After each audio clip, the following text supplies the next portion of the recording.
Alright, welcome to a new multiplayer game of Dominions 4. Today I'm going to go over quickly what my pretender is going to be in this new game, as well as the faction and some other information. I'm going to keep this episode separate, and it'll probably be much shorter, obviously, than the turns that we play in the actual game. And so that way you can skip this and go straight to the actual gameplay. Anyway, let's see. View created pretenders. I'm going to be playing this pretender of, here we are, of Helheim. Now you might notice I have the same pretender name here for also Niflheim, and that's because this is a pretender that I prefer playing with Niflheim, but because I played that game and played with a different pretender last time against Dwarf Comic, I'm going to use Helheim this time. So anyway, it's an awake pretender that I'm going to use for expansion, early expansion. These are the scales I'm using just because I am still pretty inexperienced with the game and particularly most of the factions. So, you know, unlike with Niflheim where really gold and production are very good things to have, with Helheim I really just don't know yet. I tend to also with certain factions like to take Drain, but I haven't done that, so my scales are pretty much even, and it's an awake pretender, and out of the points I had, I was able to go all the way up to Nature 9, and I added Water level 4 that'll give just a slight boost on my Bless.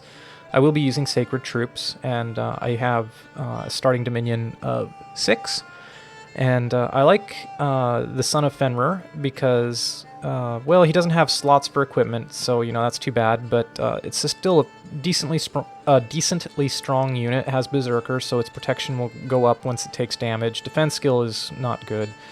Yeah, that's a problem. Precision doesn't matter, no ranged attack on him. What's interesting about Fenris, and also is both good and bad, is the Jotun Wolves that Fenris starts with in every combat, 1 to 6 of them. This can really turn the tide of early expansion. Now, with the Giants, I tend to expand blindly on the first turn. With Helheim, I just don't think their units are not smart enough. Their units are not strong enough to just 100% always guaranteed, you know, take a province with a blind expansion. Well, Niflheim, you could probably say the same thing, but for sure, if I went into a fight and, like, if I got a low roll on the Jotun Wolves and got, like, one Jotun Wolf and then the starting units of Helheim, and I faced up against, say, like, Barbarians, I could get repelled, and it just wouldn't be worth it, and it would set me back. So I will not be expanding on my first turn with this pretender, but from the second turn, I will be. And unfortunately, with the second turn, I'm still not going to have that many units, but it'll be better. I'll probably recruit some Valkyries or something, and they'll get blessed, obviously, so they'll be pretty tough units, and that should be just enough to make sure that I can take on whatever comers there are, even if it's something like, you know, a barbarian horde.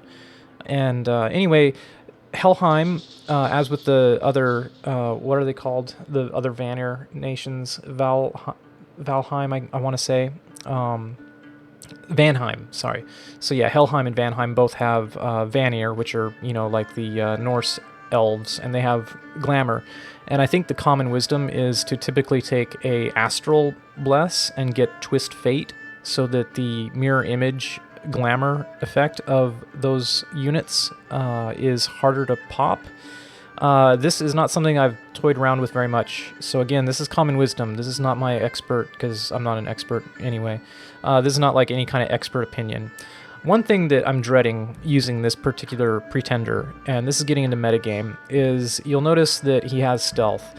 Well, stealth is fine, but the thing that always bites me that I'm just going to have to be very attentive to is if Fenris only has stealthy units, he'll sneak into a province, and then if I go into that same province, especially in the early game, like with the early expansion, what can happen sometimes is your regular army moves in and attacks, and then you're like, wait, where's my pretender and the units I gave them? And it's because they snuck into the province. This is an issue I have with Dominions overall that I kind of wish they would address, is that I wish the default command for scouts would be just to move and not sneak. I understand why sneak is the default, because, you know, for a single scout unit, then yeah, it makes sense. But I don't know, man. Any unit that has leadership and troops in its army, I wish the default was just to move, so I wouldn't have that dumb mistake. It is a dumb mistake too, but it's one that I've made before off camera, and it's very frustrating. Again, the nature, it's because Vanheim doesn't have access to nature, and I still want to have some access to the nature skills. I do look forward to summoning Jotun wolves, but I don't know if that's really a winning technique or not. But the other guys I'm playing against, DasTactic, Dwarf Comic, and Sabouts, serious about strategy. None of us are like expert players, so it should be okay. And just to go over quickly who the factions are going to be, it's going to be me playing Helheim with this Pretender.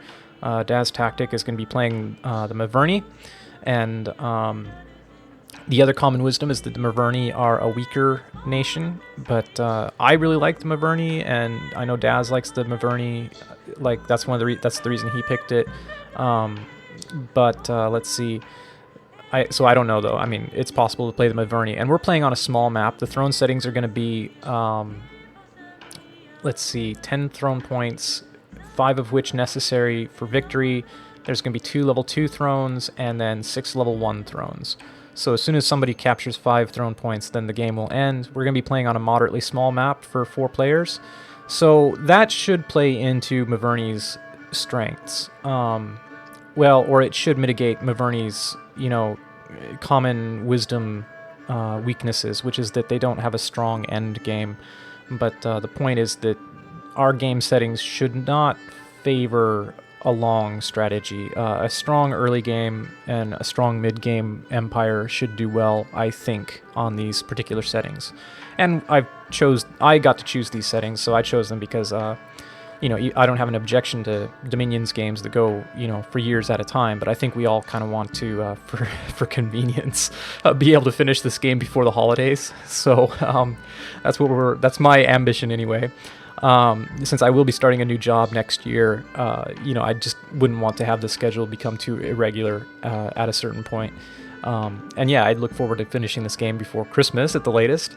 My initial strategy for research, going back to kind of why I chose water and nature. First of all, this Pretender starts with water and nature, so I didn't spend any points on developing these paths, on a new path. And I went up to Nature 9 for the regen bless, obviously, and that'll center, again, not the best bless for the Valkyries, but it's not a bad bless, so you can never really go wrong with a nature bless. But my research strategy now is that, and I don't mind if, this is also just kind of common wisdom, I think, so it's not like I'm giving away my strategy by posting this video in case any of the other guys watch it, but the Vanner units all have air abilities, and then their Dwarf Smith has earth and fire, and I think access to some of the other routes. But yeah, it's mostly air, death, and blood. And again, for early and mid-game strategy, air, I think, has very good evocation spells. I think for research, and I'm taking this from what I learned playing Niflheim and from the feedback my viewers gave me, particularly one who told me to go for Enchantment 3 to get Create Revenant or Summon Revenant.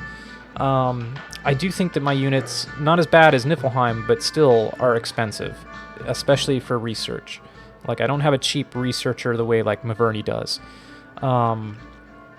So I'm thinking I would like to rush evocation to get access to those nice air spells like lightning, and especially when you get to 4 or 5, you start getting orb lightning, and suddenly your province defender is, because your province defender commander, the default with even just 1 PD is air mage 1, so you can do some damage just with your just attrition damage just with your province defense. So those are good spells to get.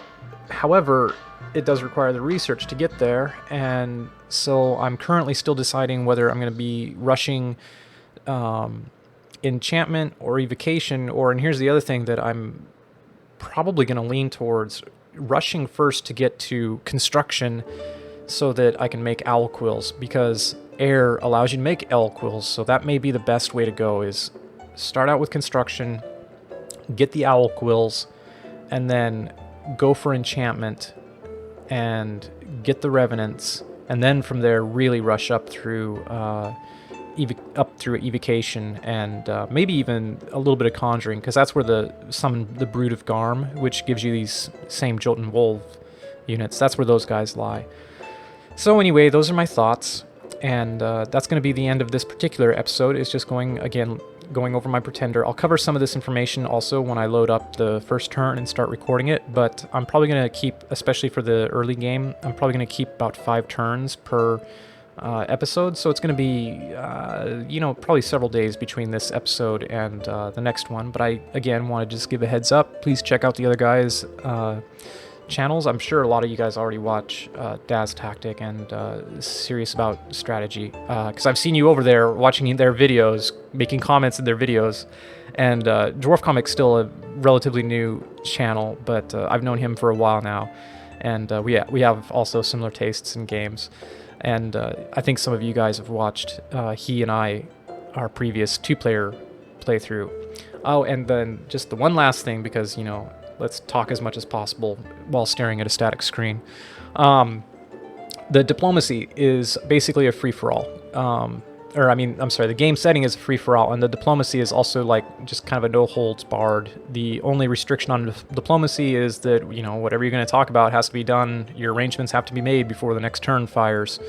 So, that's all there is. The game has a time limit as far as the turns, that you need to make your turns and do that. But otherwise, cajoling each other online, offline, whatever, everything's fair. I personally am going to probably be relatively silent on the diplomacy front. I'll probably try to communicate mostly in game and show you guys the messages I send, but there will be probably very few.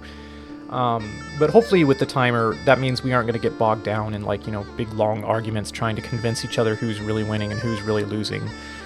Which is the sort of thing that happens when I play board games, where, a 4-hour board game turns into 8 hours because we end up spending an hour bickering with each other over one turn, trying to convince whoever's new at the table that, he should really attack that guy because he knows what he's doing, and he's the one who's going to win the game if you don't. No, you're the one that's winning the game, and don't listen to him. He's just trying to fool you into attacking me. Like, I love board games, but oh my god.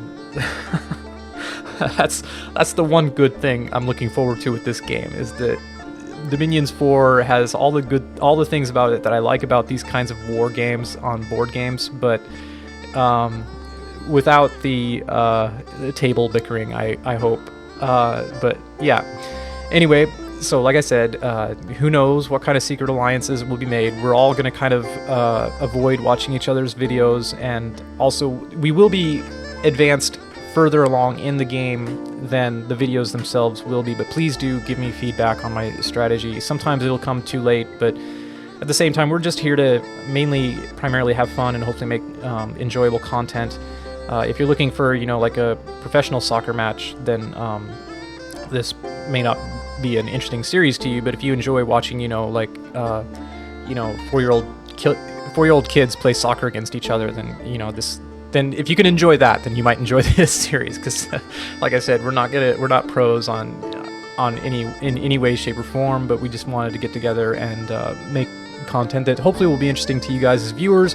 It'll be interesting to us to be able to go back and watch each other's videos and see what we were thinking, although I'm sure that after the game ends, we'll probably exchange some emails and stuff between ourselves too, being like, what were you thinking? Where were you? Why did you do that? But anyway, I'm going to end the episode here, and anything that I might have forgot, I'll just bring up later. So thanks for watching, and I hope it was interesting to you, and if not, it's your own fault for watching this far, because you can just skip to the next episode when it comes out. Anyway, I'm just kidding, of course. I love all my viewers, and I think, I do want the content to be entertaining, and any feedback you give me, I'll try to incorporate as soon as possible. And yeah, like I said, I'm looking forward to this game immensely. I really enjoyed the last one I played with Dwarf Comic, and yeah, I hope you enjoy it as well. And I'll talk to you in the next episode, which will be, again, the beginning in earnest of my conquest of, these other YouTube channel players. So, see you then. Bye-bye.